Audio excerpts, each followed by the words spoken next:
Oo, alam mo, Jason, it will not take you months. Magkano ba ang confidential at intelligence fund ng Pangulo? Correct.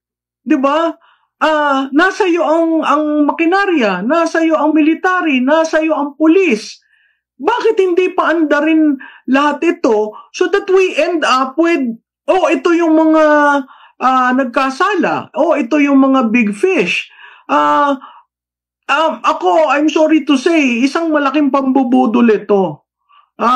Kasi, ang gusto ng presidente, ipivot niya ang kanyang administrasyon. Ang nangyari, ginolt niya tayo. Biro mo, after 3 years, biglang sinabihan niya ang Kongreso, mahiya naman kayo. 'Di ba? So, ako ang sense ko, from that time on, he needed a narrative that would show na I am a leader in command of things, that I will get into the bottom of all this corruption happening. Biro mo, happening during your watch. Hindi nga niya kinukontinue Happening under your leadership.